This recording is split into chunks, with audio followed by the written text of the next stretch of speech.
Welcome to the Praise podcast for the 24th of February 2019. Moramai, good morning. I'm Judith Lay and this is Praise, the programme that connects faith and daily life. Manx Radio. And on Praise today, we've news of the latest project from the Leprosy Mission, and the trip that we've talked about for so long is a reality now. Beekeeping expert Harry Owens is actually there in Burundi and sending us daily reports. We'll listen to them right after our first hymn, Be Thou My Vision, O Lord of My Heart.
That was Wallingford Parish Church Choir, a past winner of the Classic FM Choir of the Year Award with the Royal Philharmonic Orchestra and Be Thou My Vision.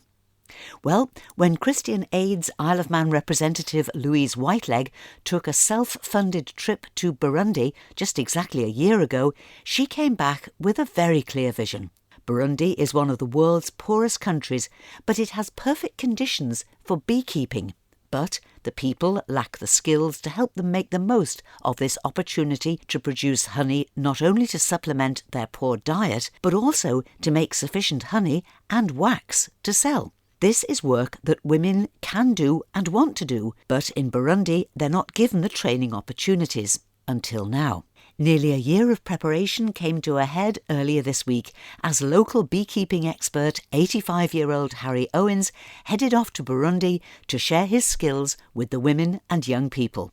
I met up with him in the cathedral in Peel on Monday last, where Chief Minister Howard Quayle officially launched the project. I was thinking, well, this is really good of Harry going off and doing this till I read that he's going to be looking after 300 women. Yeah. Joking about training up 300 people on how to look after bees. It's the old adage of give a man a fish and you'll feed them for the day, give them a fishing rod and you'll feed them for life. And it's the same thing, training a skill as the government's head beekeeper advisory. That skill which you've gained you will be able to give to the ladies in Burundi. And who knows, there could be a really good industry there and it will go back to someone from the Isle of Man helping out. So out of small acorns grow mighty oaks, and hopefully out of your trip, Harry, it will be a very rewarding and successful trip for the people of Burundi. So well done, you have our great appreciation. Thank you all very much. Chief Minister Howard Quayle wishing success on Harry Owens' trip. So, how did such a major project begin? On her return from Burundi last February, Louise Whiteleg approached the Isle of Man Beekeepers Federation. Their president, David Roberts, takes up the story. Louise from Christian Aid organised a visitor from Burundi to come over to the island last year, and Harry spent a couple of hours with him and myself, and we realised just how much they really don't know about beekeeping. There's so much they need to learn. They have got some European-style hives, and the problem was they said the bees just don't go in them. Well, that's because they're not introducing them or putting them in. They don't just stand there and the bees go in by themselves.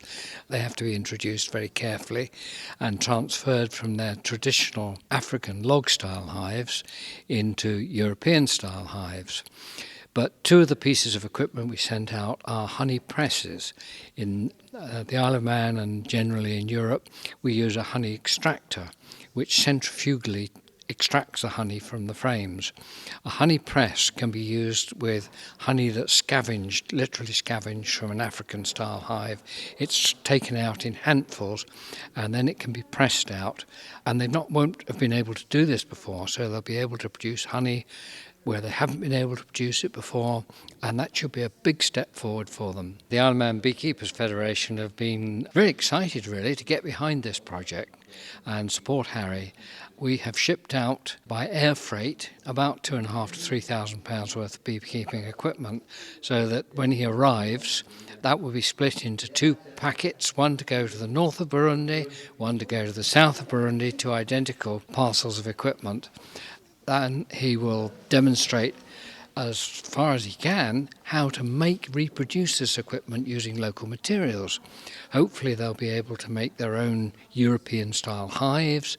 The ladies will be able to make the protective clothing, the bee suits, possibly using leftovers from mosquito netting, and there should be a lot they can do to become self-supporting.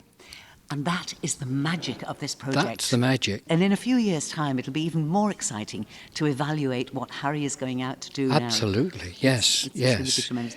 I mean, Christian Aid provides aid for people of any faith or no faith, according to their need, and they use local partners. Yes. But you, as a committed Christian, it's the basics of our faith being met here, isn't it, David? Absolutely, yes. I mean, we're supporting not only through giving, but in other ways, through Harry going, and particularly through prayer. There's going to be a lot of people on the island praying for Harry while he's out there, that he's kept safe and well, and the training goes successfully. So, yes, it's the Christian bit of Christian Aid that is so important to me and to many other people. David Roberts, thank you very much indeed for talking to me. And of course, Harry Owens himself was at the project launch on Monday. He agrees with David that the beekeepers of Burundi have a lot to learn. It's back in the Stone Age, really, the way they do it. And the honey is virtually non-productive, and there's no byproduct like wax available because they just don't know how to deal with it, or they haven't been shown, let's put it that way. And my aim and object would be to go out there to show them the way to deal with bees, to get them bees in modern hives that they will be able to work with and get honey from and the wax from. And we've got if you look over there, there's a press. It's just like a wine press. And what you do is you put all your wax and honey together inside a sort of filter cloth, and you wind it down gradually, and at the bottom comes the honey, and inside the actual bag is wax. So you can use the honey and you can filter it and you can bottle it, you can barter it, or you can just eat it themselves. And the wax, same way, I show them how to deal with that and do it into cobs. And that is something they can sell or barter or what. And if they had a collective where they could get a vast amount of wax, they could sell it to the UK, because that's what happens. They buy wax from all over Africa to make wax foundation for the hives in the UK, But one of the other things I am wanting to do is to show them how to make hives. With their own hands they can make them, but one thing about it, the only difficulty is precision measuring is vital with bees. If you get it all wrong in measurement, you're in trouble. Precise engineering making hives. So I want to get them to make hives and various bits of equipment. And also the ladies to make beekeeping clothing, protective clothing, which they then can sell on. And in my cases, on Wednesday will be a load of beekeeping clothing that I'm taking out and leaving it there. When you look at a climate that hasn't a winter like we have, you can get honey all the year round. So, I mean, if you latch into it and get yourself organised in such a way that you can extract honey or wax or whatever continuously through the year, at least 5 crops of honey off it. So there's a commodity that's feed them, they can sell it, they can make money out of it. And my thrust is to improve their lives. You're empowering women. Now, we're That's used correct. to women being able to do whatever they want here. Exactly. But that's not the case here. And this is one of the big problems. It is. The women who want to do this, and the young people. That's right. The information just wasn't getting to them. That's correct. Yeah, I believe from what Louise tells me that first of all, they tried a project long ago and they got the chiefs and showed them all the rudimentary things and how to do it, and they just went home and closed their mouths and kept it to themselves. Whereas we're giving it to the ones that really need to do it. And from what I gather, they're like sponges. They'll gather all the info up. You've managed to gather up a lot of support from the beekeeping community on the yes. island, haven't you? I'm delighted to say that the Beekeeping Federation, which I've been a member of for close on 50 years, well, 51 years now, have supported me immensely. They've actually paid for my air ticket out and back, which is quite considerable. And they've also assisted in gaining funds to pay for the equipment that I bought over 2,500 worth of equipment, and we're getting that money back that we're leaving there. We're giving it to them, you see, so we cobble that money back. Because of people's generosity, Oh, not by least gum, yeah. yourself, Yeah. this is going to have a huge Yeah, yeah. benefit at minimal cost. Yeah, well, here's an instance. My first thrust into this was late summer, and I put it round to the ladies of WI, etc. And I said, if possible, I'd like any old zips, Velcro, needle and thread, or anything like that at all. And the amount of stuff I got was phenomenal. And they did really, really well support me. And that's going out. Now, something else that is happening all around the island is that there are churches praying for you. There are I know, people and just praying for I'm Does delighted with that. Does that mean a lot to you, Harry? It does. Yeah, I'm a churchgoer. I'm a member of the congregation at St John's Church. I was blessed yesterday at church. You've got all the skills, but all we can do is to pray for your safety, Yeah. your personal safety, for the success of the mission. Yeah. Harry, you are already an inspiration to us. I'm sure you'll be more so Thank when you you so come much. back. But thank you very much for talking to me My now. greatest pleasure. Harry Owens speaking there on Monday, and a couple of days later, Harry was on his way, accompanied by Christian Aid's Anna Burden, who has particular responsibility for Christian Aid projects in the region of Africa where Burundi lies. After nearly 24 hours of travelling, they arrived, and since then, Anna and Harry have been sending daily updates. On day 1, Anna asked Harry for his reactions to the people who'd greeted them. They're absolutely a joy to be with. They're so nice people. They can't do enough for you. Yeah, I'm thrilled. And I'm looking forward to it. Tomorrow I'm getting all my bits and bobs. I've over a case full of stuff going over the road to the HQ, and we're going to sort through that and we're opening the boxes and things like that. So that's going to be a bit of an adventure tomorrow. So when we left Bujumbura Airport, and we looked out the window in that Yeah. little 20-minute journey, what did you think about your first impressions? Amazing. Could have been in China part way because you've got paddy fields there, but the driving is quite unique. Beep, beep, get out of the way. And the men and women on bicycles with great loads. In fact, I saw one chap, and I think he must be doing it as a taxi, because he had a guy on piggyback on the stern of his bike. We saw brickworks on the way in. We passed several breweries. Then we get into the traffic, and that is something different. Day 2 was for unpacking and meeting some of the local people who'll be working alongside Harry. I wandered up to the Christian Aid HQ, and we opened the boxes, and I was delighted that everything was there. 8 boxes opened up and divided into. Alia assisted me, and she's good, Alia. She's a good administrator, actually. She's a good girl. Anyway, Alia and I opened the boxes and we divided into. They were amazed at the zips and Velcro and cotton and thread and needles and all that we brought, and I still got some to take up. And anyway, it's all ready to go, actually, from the north and the south. Clothing, I brought a load of extra beekeeping protective clothing. I'll endeavour then to divide that up. And I think the variants I brought will enable them to choose which is the most expedient way to make protective clothing. And they've got a great choice. And we had the meeting this evening with the groups from the north and the south, and I found that very, very informative. I've been thinking very deeply about how I was going to approach all this. Tonight gave me a good insight in how I've got to, the thrust I've got to do, and how I'm going to achieve it. I think we're going to do it. We're going to leave something behind that is going to be beneficial for these people. I'm absolutely certain of it. Brilliant. Thank you, Harry. My pleasure.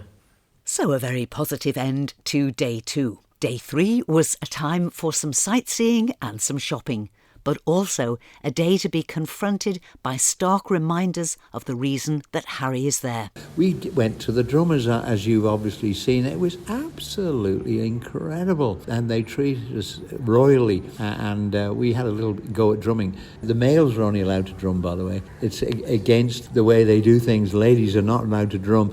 Anyway, it was superb. From there, we went out to a beach, which was on the side of Lake Tanganyika, that's right. We had a lovely meal there. From there, we were picked up by Chantal, that's correct.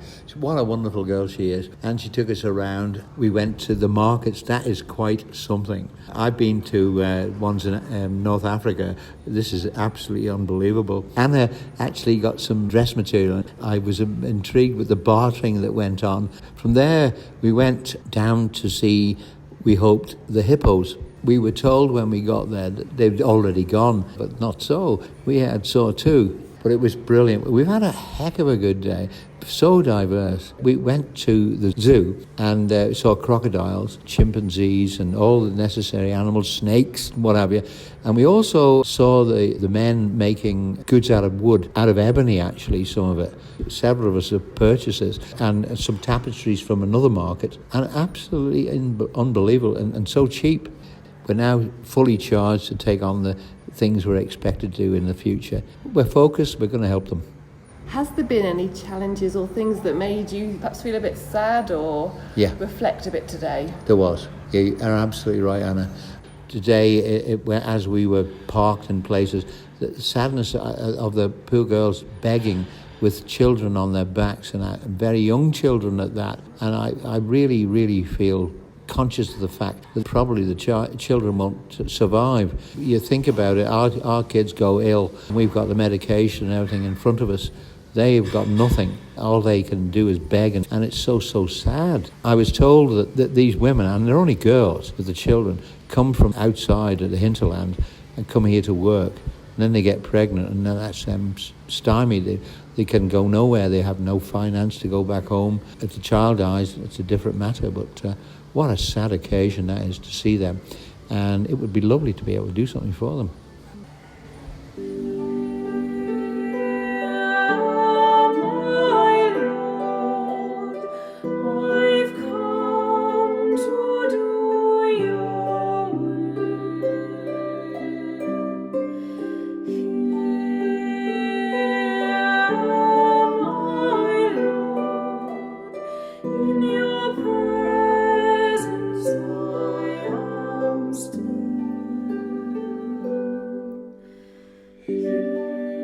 Harry Owens and Anna Burden will continue to send us reports from Burundi, and you can follow them day by day on the Christian Aid Isle of Man Facebook page.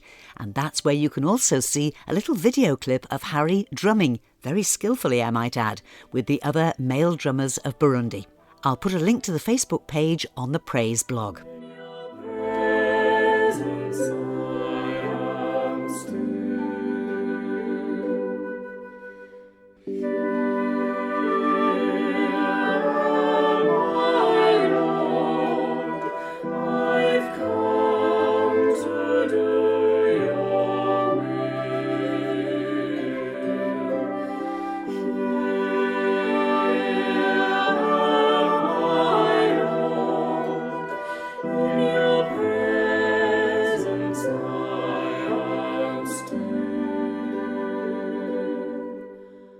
Paul Moores is the regional manager for the Leprosy Mission, and he's over here for a couple of very busy weeks. I'm here for 12 days on this occasion, so yeah, it's a nice long visit. This is a disease that we associate with Jesus' time 2,000 years ago. Yes. But it is still crippling people's lives, isn't it? We've had a cure for the disease since the 80s, but part of the problem is there's a lot of people who are in hidden parts of countries, and with the stigma that still comes with the disease, we just find it hard to get to everybody. It's very much getting to where people are in the backwaters of nations, if you like. One of the central stories of our campaign this year is a young man called Ram. And 8 years ago, he was bathing outside his home, and his brother noticed a couple of telltale patches on his skin and said, "I think you have leprosy." And his mother saw this as well and literally put a hush-hush on him to say, don't tell anybody, we'll be thrown out of our community. And so his condition has deteriorated to the point where his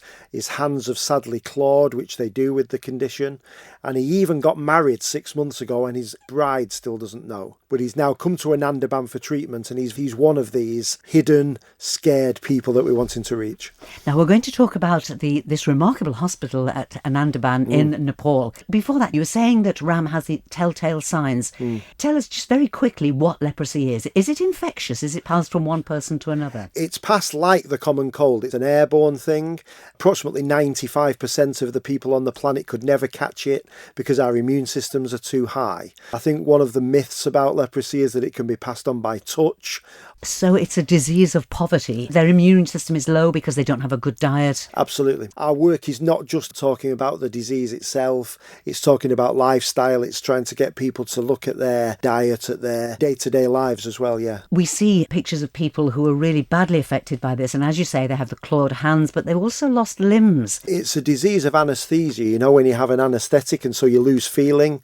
And so in the extremities of the body, like the fingers and the toes, they lose feeling. And so you can imagine if we bang our fingers or our toes, we do something about it. They can't feel anything. So sooner or later, it just wears away. Even more dangerously, if you're cooking, if you pick up a hot pot, you won't know it's a hot pot. Absolutely. There's no feeling there to act as a warning sign for you. Let's talk about Heal Nepal. You've got this hospital at Anandaban. Anandaban, yes. Tell us the whole story of this appeal, Paul. Yeah, Anandaban was right in the eye of the major earthquake in 2015, and around about 85% of its function was destroyed because of what happened then. We had an incredible appeal at that time where the government gave us our first ever match fund, which they've done again this year. So everything that's given this year is going to be doubled again for this campaign. And so we've been able to restore the hospital back to most of its functions. It's one of our major research hospitals in the world. But as you say, because of everything that happened due to the earthquake, the hospital has not only become a centre for leprosy relief now, it's also had to take on the whole role of helping people recover from what happened during the earthquake. So lots of other injuries and illnesses and things that have resulted from that have ended up at the doorstep of Anandaban as well. This campaign is very much them wanting to lift their chins somewhat and look to the other parts of Nepal now. They're looking to have outreach teams who are going to go to the extremities of the nation. Nepal is almost 4 nations in one. It has the Himalayan section, which is obviously mountainous and snowy. It has the low plains, which are almost tropical.